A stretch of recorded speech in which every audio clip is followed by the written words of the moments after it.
Hi hello, എല്ലാവർക്കും നമ്മുടെ പുതിയൊരു വീഡിയോയിലേക്ക് സ്വാഗതം. അപ്പോൾ കഴിഞ്ഞ നമ്മുടെ കട്ടിങ് വീഡിയോയിൽ കൂടുതൽ പേരും എന്നോട് ചോദിച്ചിരിക്കുന്ന ഒരു സംശയം, എന്തിനാണ് ഷോൾഡറിൻ്റെ അവിടെ 3 ലൈൻസ് കൊടുത്തത്, ഷോൾഡറിൻ്റെ സ്ലോപ്പ് 1 1.25 1.5 ഒരുപാട് കൺഫ്യൂഷൻസ് ഉണ്ടായിരുന്നു. അപ്പോൾ ഞാൻ വിചാരിക്കുന്നത് അതിനെക്കുറിച്ചൊരു ഡീറ്റെയിൽഡ് ആയിട്ടുള്ളൊരു വീഡിയോ പോലെ ചെയ്യാവുന്ന, കാൽക്കുലേഷൻസ് ഉൾപ്പെടെ. അപ്പോൾ നിങ്ങൾക്ക് കുറച്ചുകൂടെ യൂസ്ഫുൾ ആയിരിക്കും. അപ്പോൾ നിങ്ങൾക്ക് തോന്നുന്ന ഇപ്പോൾ നിലവിലുള്ള ഡൗട്ട്സ് ഉണ്ടല്ലോ, അതൊന്ന് ജസ്റ്റ് ഒന്ന് കമൻറ്റ് ചെയ്തേക്കാം. അതാകുമ്പോൾ എനിക്കത് ഇൻക്ലൂഡ് ചെയ്ത് ആ വീഡിയോ ചെയ്യാൻ വേണ്ടിയിട്ട് എളുപ്പമായിരിക്കും. അപ്പോൾ കൂടുതലും നിങ്ങൾക്ക് യൂസ്ഫുൾ ആവുന്ന രീതിയിൽ എനിക്കത് പ്രസൻറ്റ് ചെയ്യാൻ പറ്റുമെന്നാണ് എൻ്റെ ഒരു വിശ്വാസം. അപ്പോൾ ഈ വീഡിയോയിൽ ഞാൻ ഇൻക്ലൂഡ് ചെയ്തിരിക്കുന്നത് സ്റ്റിച്ചിങ്ങിൻ്റെ മാത്രമേ ഉള്ളൂ കേട്ടോ. ആദ്യമേ തന്നെ ഞാൻ ആ ക്യാൻവാസിൻ്റെ അരികിൽ എക്സ്ട്രാ കൊടുത്തിരിക്കുന്ന ക്ലോത്തിനെല്ലാം ഉള്ളിലേക്കാക്കി മടക്കി അടിക്കുകയാണ്. ആക്ച്വലി ഇതൊന്ന് പ്രസ് ചെയ്തിരുന്നെങ്കിൽ ഒന്നും കൂടെ എളുപ്പമായിട്ട് നമുക്ക് ചെയ്യാമായിരുന്നു. പ്രസ് ചെയ്യാൻ വിട്ടുപോയി. അതുകൊണ്ടാണ് ഞാൻ ഇങ്ങനെ ഇരുന്ന് പാടുപെട്ടുകൊണ്ടിരിക്കുന്നത്. കട്ടിംഗ് ആണോ സ്റ്റിച്ചിങ് ആണോ എളുപ്പം എന്ന് എന്നോട് ചോദിച്ചു കഴിഞ്ഞാൽ എനിക്ക് ചെയ്യാൻ ഇഷ്ടം കട്ടിംഗ് ആണ്, പക്ഷേ എളുപ്പം സ്റ്റിച്ചിങ് ആണ്.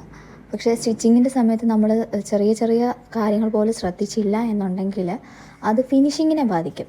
പക്ഷേ നമ്മൾ കട്ടിങ്ങിൻ്റെ കാര്യത്തിൽ ഇതുപോലെ ചെറിയ ചെറിയ പ്രശ്നങ്ങൾ വന്നു കഴിഞ്ഞാൽ അത് ഫിറ്റിങ്ങിനെ ബാധിക്കും. കട്ടിങ് സ്റ്റിച്ചിങ് ഒരേപോലെ വന്നെങ്കിലേ നമുക്ക് ഔട്ട്ഫിറ്റ് ഭംഗിയായിട്ട് വരുള്ളൂ. ഇതൊക്കെ ഞാൻ പറയാതെ തന്നെ നിങ്ങൾക്ക് എല്ലാവർക്കും അറിയാമെന്നുള്ള കാര്യം തന്നെയാണല്ലേ. ഇപ്പോൾ ജോർജറ്റൊക്കെ പോലെ ചില തുണികൾ നമുക്ക് അകവും പുറവും തിരിച്ചറിയാൻ ബുദ്ധിമുട്ട് വരാറുണ്ട്. അപ്പോൾ നമ്മൾ ആദ്യമേ തന്നെ റോങ് സൈഡ് ഏതാണെന്ന് വെച്ചാൽ അതിൽ മാർക്ക് ചെയ്തിട്ടുണ്ടായിരിക്കണം.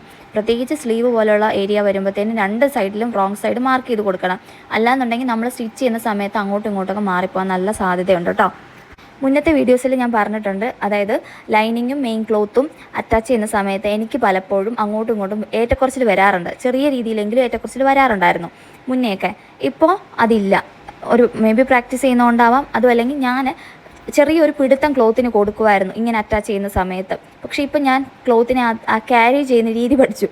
അതുകൊണ്ടായിരിക്കണം കുറച്ചുകൂടെ ലെവലാക്കി എനിക്ക് സ്റ്റിച്ച് ചെയ്യാൻ പറ്റുന്നുണ്ട് കേട്ടോ. അപ്പോൾ ഒരേപോലെയാണ് ഞാൻ കട്ട് ചെയ്യുന്നതും ഒരേപോലെയാണ് ഞാൻ സ്റ്റിച്ച് ചെയ്യുന്നത്. അപ്പം ഞാൻ ഈ പറഞ്ഞ പ്രശ്നം നിങ്ങൾ ഫേസ് ചെയ്യുന്നുണ്ടെങ്കിൽ നിങ്ങൾ കട്ട് ചെയ്യുന്ന സമയത്ത് 1 ഇഞ്ചോ അല്ലെങ്കിൽ 3/4 ഇഞ്ചോ ഒക്കെ എക്സ്ട്രാ ഇട്ടിട്ട് വേണം കട്ട് ചെയ്തെടുക്കാനായിട്ട്.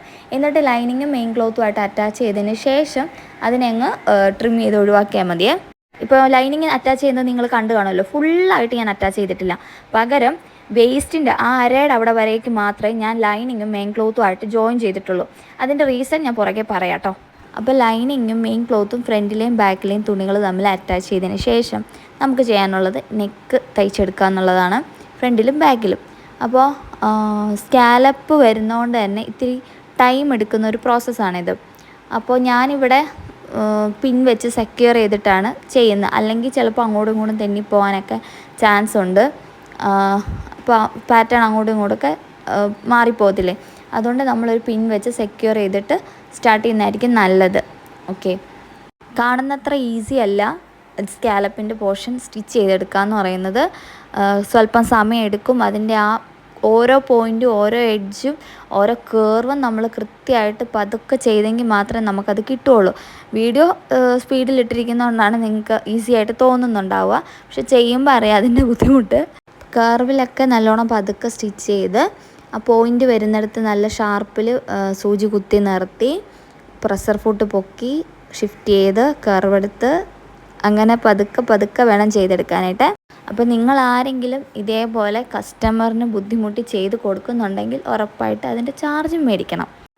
ഞാനിത് ഇത്രയും മെൻഷൻ ചെയ്ത് പറയാൻ കാരണം കസ്റ്റമറിന് അറിയുന്നുണ്ടാവില്ല നിങ്ങൾ ഇതിനകത്ത് എന്തോരം എഫേർട്ട് ഇട്ടിട്ടുണ്ടെന്നുള്ളത്. അവർ നോക്കുമ്പോൾ അങ്ങോട്ടും ഇങ്ങോട്ടും കുറച്ച് കേർവ്സ് ഉണ്ടെന്നല്ലാതാണ്ട് ഇതിന് എത്ര സമയം വേണ്ടി വന്നു, നിങ്ങളത് എങ്ങനെയാണ് ചെയ്തെടുത്തതെന്നൊന്നും കസ്റ്റമർ അറിയുന്നുണ്ടാവില്ല. ചിലർക്ക് അറിയുന്നുണ്ടാവാം, ഓക്കെ, പക്ഷെ നമുക്കറിയാം നമ്മളതെന്തോരം കഷ്ടപ്പെട്ടിട്ടാണ് അത് ചെയ്തിരിക്കുന്നത് എന്നുള്ളത്. അപ്പോൾ അതിന് തക്കതായ ഒരു ചെറിയ എമൗണ്ടെങ്കിലും നിങ്ങൾ കസ്റ്റമറിനോട് പറയണം. ഞാൻ പറയുന്നത് ഒരു വലിയ തുക പറഞ്ഞ് അവരെ ഞെട്ടിക്കണം എന്നൊന്നുമല്ല, ഒരു ചെറിയ എമൗണ്ടെങ്കിലും അത് അവരോട് പറഞ്ഞിരിക്കണം. കാരണം നമ്മൾ നമ്മുടെ വർക്കിന് നമ്മുടെ എഫേർട്ടിന് നമ്മൾ വാല്യൂ ചെയ്തില്ല എന്നുണ്ടെങ്കിൽ വേറെ ആരും വാല്യൂ ചെയ്യാൻ പോകുന്നില്ല.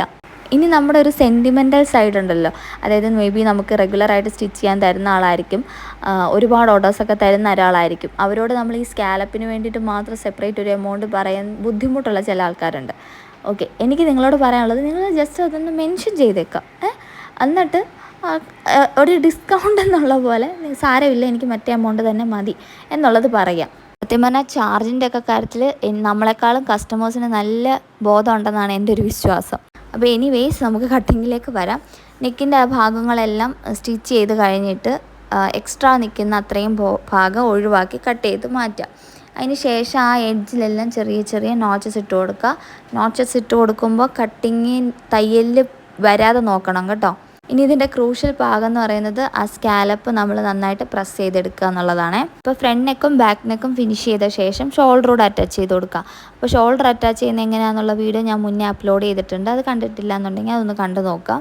അതിനുശേഷം ഞാനിവിടെ ചെയ്യുന്നത് സ്ലീവും ആം ഹോൾ റൗണ്ടും ഒന്ന് ചെക്ക് ചെയ്ത് നോക്കുകയാണ്, അതിൻ്റെ കേർവ്സ് കറക്റ്റായിട്ടാണോ വരുന്നതെന്നുള്ളത്. അപ്പോൾ ഞാനത് ചെക്ക് ചെയ്ത് ഉറപ്പാക്കിയിട്ട് ഒരു സൈഡേന്ന് സ്റ്റിച്ച് ചെയ്ത് വരുവാണ്. ചിലരെങ്കിലും എന്നോട് ചോദിക്കാറുണ്ട്, ചേച്ചി സെൻറ്റർ ടു സെൻറ്റർ വെച്ചിട്ട് വേണ്ടേ സ്റ്റാർട്ട് ചെയ്യാൻ എന്ന്. എനിക്ക് പറയാനുള്ളത് അങ്ങനെയും ചെയ്യാൻ പറ്റും, അതേപോലെ ഇങ്ങനെയും ചെയ്യാൻ പറ്റും. ബേസിക്കലി സ്റ്റാർട്ടിങ്ങും സെൻറ്ററും എൻഡിങ്ങും ഇത് മൂന്നും കറക്റ്റായിട്ട് വന്നാൽ നമ്മൾ എവിടെ നിന്ന് തുടങ്ങിയാലും പ്രശ്നമില്ല. നിങ്ങൾക്ക് ആ ഒരു കാര്യത്തിൽ കൺഫ്യൂഷൻ ഉണ്ടെന്നുണ്ടെങ്കിൽ നിങ്ങൾ ജസ്റ്റ് ഒരു 3-4 സ്ഥലത്ത് പിൻ വെച്ച് സെക്യൂർ ചെയ്തിട്ടൊന്ന് സ്റ്റിച്ച് ചെയ്ത് നോക്കാം കേട്ടോ. അപ്പോൾ ഇല്ല എന്നാലും പേടിയാണെന്നുണ്ടെങ്കിൽ നിങ്ങൾ സെൻറ്ററിൽ നിന്ന് തന്നെ സ്റ്റാർട്ട് ചെയ്ത് സ്റ്റിച്ച് ചെയ്താലും മതി. എൻ്റെ ഒരു അഭിപ്രായത്തിൽ നമ്മൾ കട്ടിങ് ചെയ്തത് കറക്റ്റ് ആണെന്നുണ്ടെങ്കിൽ നമ്മൾ സ്റ്റിച്ച് ചെയ്ത് വരുമ്പോൾ അതും കറക്റ്റായിട്ട് തന്നെ ആയിരിക്കും വരുന്നുണ്ടാവുക. നമ്മൾ അധികം പിടിച്ച് വലിക്കാനോ അങ്ങോട്ടും ഇങ്ങോട്ടും നിവർത്താനോ ഒന്നും പോകാതിരുന്നാൽ മതി. ക്ലോത്തിനെ അധികം അങ്ങോട്ടും ഇങ്ങോട്ടും ഒന്നും പിടിച്ച് വലിക്കുമ്പോഴാണ് കൂടുതലും പ്രശ്നങ്ങൾ വരുന്നത്, ചുളിഞ്ഞു പോകുന്നതും ഒക്കെ ആയിട്ടുള്ള പ്രശ്നങ്ങൾ വരുന്നത്. അതിന് പകരം ജസ്റ്റ് ആ ക്ലോത്തിനെ അതിൻ്റെതായ രീതിയിൽ നമ്മൾ ക്യാരി ചെയ്യുക. കഴിയുവാണെങ്കിൽ ഇങ്ങനെ കയ്യിൽ സ്ലീവിൻ്റെ പോർഷൻ ഇങ്ങനെ ചുരുട്ടി പിടിച്ചിട്ട് ഇങ്ങനെ തയ്ക്കുന്നതിനനുസരിച്ച് ഇങ്ങനെ വിട്ട് റിലീസ് ചെയ്ത് കൊടുക്കുകയാണെങ്കിൽ അത് എളുപ്പമായിട്ടാണ് എനിക്ക് ഫീൽ ചെയ്തിട്ടുള്ളത്. അപ്പോൾ നമ്മുടെ ചാനലിൽ സ്ലീവിൻ്റെ ഒക്കെ കട്ടിങ്ങിൻ്റെ ഡീറ്റെയിൽസ് വീഡിയോ ഇട്ടിട്ടുണ്ട്. നിങ്ങൾക്ക് കൺഫ്യൂഷൻസ് ഉള്ളവർ അതൊന്ന് കയറി ചെക്ക് ചെയ്ത് നോക്കുക. അപ്പം നിങ്ങൾക്കറിയാമായിരിക്കും ഷോൾഡറും സ്ലീവും പോലുള്ള ഭാഗങ്ങൾ ഒന്നല്ല ഒരു 2 സ്റ്റിച്ചൊക്കെ കൊടുക്കുന്നതായിരിക്കും അത് സെക്യൂർ ചെയ്യാൻ നല്ലത്. കഴിഞ്ഞ ദിവസം ഒരാൾ നമ്മളോട് കോണ്ടാക്ട് ചെയ്ത് ചോദിച്ചിട്ടുണ്ടായിരുന്ന ഒരു കാര്യമുണ്ട്. അതായത് ഷോൾഡറിൻ്റെ അവിടെ ഒരു ചെറിയ പഫ് പോലെ, അതായത് ആക്ച്വലി പഫ് ക്രിയേറ്റ് ചെയ്തിട്ടില്ല, പക്ഷേ ആളിട്ട് വരുമ്പോഴത്തേനും ഒന്ന് പൊങ്ങി നിൽക്കുന്ന പോലെ ഷോൾഡറിൻ്റെ അവിടെ. അപ്പോൾ അങ്ങനെ വരാനായിട്ട് മെയിനായിട്ട് 2 റീസണാണുള്ളത്. ഒന്ന്, ഷോൾഡറിന് പ്രോപ്പറായിട്ട് സ്ലോപ്പ് കിട്ടിയിട്ടുണ്ടാവില്ല. 2, നമ്മൾ സ്ലീവ് കട്ട് ചെയ്തതിനകത്ത് എന്തോ പ്രശ്നം ഉണ്ടാകും. കറക്റ്റ് ആ സെൻറ്ററിൻ്റെ അവിടെയുള്ള പ്രശ്നം കൊണ്ടും അങ്ങനെ വരാറുണ്ട് കേട്ടോ. ഓക്കെ, നമ്മൾ സ്ലീവ് 2 അറ്റാച്ച് ചെയ്ത് കഴിയുമ്പോഴത്തേന് നമ്മൾ ബോഡി അറ്റാച്ച് ചെയ്തെടുക്കുവാണ്.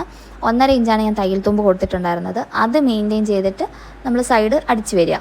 അപ്പോൾ കൺഫ്യൂഷൻ ഉള്ളവർ ഇടയ്ക്കിടയ്ക്ക് ആ ഒരു 1.5 ഇഞ്ച് ഗ്യാപ്പ് എന്നുള്ളത് മാർക്ക് ചെയ്യുന്നത് നല്ലതായിരിക്കും കേട്ടോ. പിന്നെ ചുരിദാറിൻ്റെ ആണെങ്കിലും ബ്ലൗസിൻ്റെ ആണെങ്കിലും ഒരു പെർഫെക്റ്റ് ഏരിയ എന്ന് പറയുന്നൊരു ഭാഗം സ്ലീവും ആം ഹോളും ജോയിൻ ചെയ്യുന്നൊരു സ്ഥലമാണ്.